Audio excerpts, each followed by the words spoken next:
Before anything else, Senator, I'd like to thank the committee for inviting me para once and for all malaman natin ang totoo. So, I would like to request sa inyo na huwag ninyo akong ituring president or kaibigan. Treat me as a witness and tignan natin kung lalabas yung totoo. So, with your permission, at maraming salamat po sa inyong lahat for inviting me.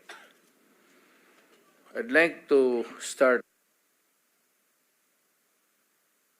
My mandate as President of the Republic was to protect the country and the Filipino people. Do not question my policies because I offer no apologies, no excuses. I did what I had to do.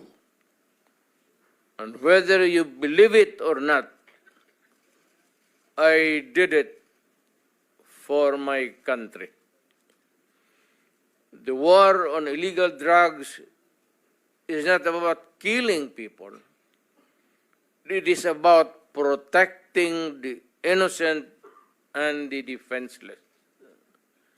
The war on drugs is about the eradication of illegal substances such as shabu, cocaine, heroin, marijuana, party drugs, and the like, as a menace which ruins people, families, communities, and relationships, and tears apart the social fabric which binds society together in peace, harmony, and brotherhood.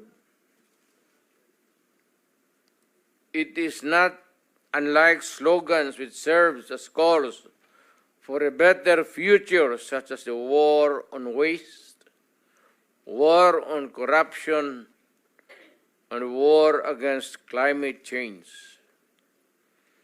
I have always viewed people addicted to illegal drugs as victims and patients requiring medical help and not as criminals. That is why when the war on drugs slogan came into being, coined first as a message to the people of Davao City to stay away from illegal drugs, but at the same time, I had a drug rehabilitation facility constructed in Davao City, a city government expense, manned by Davao City government doctors, psychiatrists, nurses, and health workers, among others, to look after the complete rehabilitation of those addicted to illegal drugs. I believe then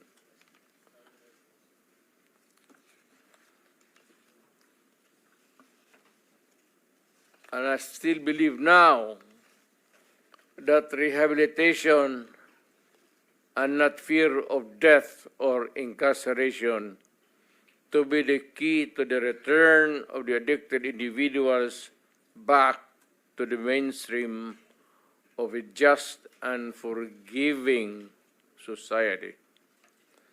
But no mistake about it, I hate drugs. I loathe the purveyors, the merchants, and the pushers of this demonizing element. I have not failed to emphasize this from the very day of the campaign when I ran for the presidency in 2016. This was my covenant with the Filipinos who believed in me. And to this day,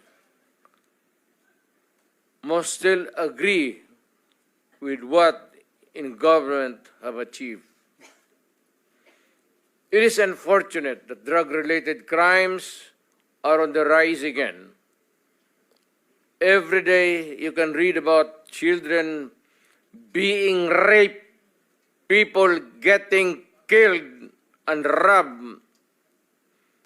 And just recently, a drug den was raided within the Malacanang complex.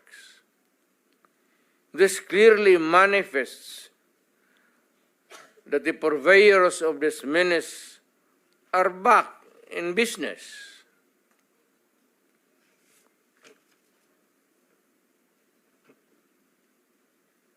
Ano? Gawin natin. The Filipinos are anxious and distressed. Self-preservation is still the first law of nature. It is instinct. It is recognized in our laws as self-defense. That is why I have always told the police authorities and operatives to be mindful of this basic law of nature. However, I tell them not to abuse their authority and power, and hindi ko talaga pinayagan yung abuso ng pulis o sundalo kailanman sa buong buhay ko and as mayor for so many years and as president. In the guise of protecting themselves. But when your very life is placed at risk and it can be snuffed out in a matter of seconds, then and only then must you act accordingly. Repel the aggression only in self-defense. Alam mo, matagal ako nagturo sa aming bayan sa Police Academy. When I was a prosecutor, to augment my income noon bago akong kasal, nagturo ako sa pulis. Ang sinabi ko talaga sa kanila, when you are arresting a criminal, you are not supposed to request him to surrender. Rather, you have to overcome the resistance. However, pag ayaw, it's the duty of the police is to overcome the resistance kung ayaw mag-surrender. At kung may baril, at kung tingin mo, sabi ko sa mga polis doon sa academy, mamamatay ka, barilin mo. Barilin mo sa ulo. Patayin mo at least one less criminal in the community. Yun ang utos ko when I was a fiscal and I was a professor doon sa Police Academy. Yun ang turo ko sa kanila. No quarters given, no quarters asked. Criminal ito.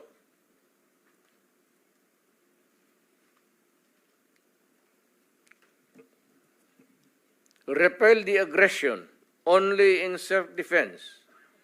Do not make orphans of your children and widows of your wives. I don't want that in my conscience. as mayor and president. Hindi ko mabigat yan sa konsensya ko. I have warned, but before that, my job as president was never easy, and it was not meant to be. I have tried to do the best I can to address the problem of illegal drugs firmly and without compromise. For all of its successes and shortcomings, I alone take full legal responsibility sa lahat na nagawa ng mga pulis pursuant to my order. Ako ang managot. At ako ang makulong. Huwag yung pulis na sumunod sa order ko. Kawawa naman, nagtatrabaho lang. Yun ang gusto kong sabihin sa Pilipino at mabutit niyaya ninyo ako dito. Once and for all, yan ang gusto kong sabihin sa tao.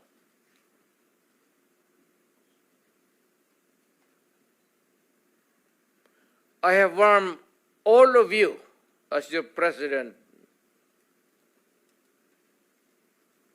then and as a private citizen now.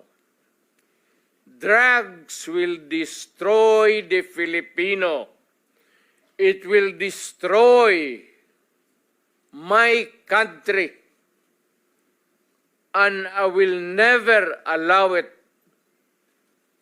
Baski ako empleyado sa gobyerno o private citizen, I will do what is necessary to protect my country, my community, at yung mga anak natin. This is a matter of principle. At papagkamatayan ko yan. Maraming salamat. I'm ready to answer your question. Thank you, Mr. President.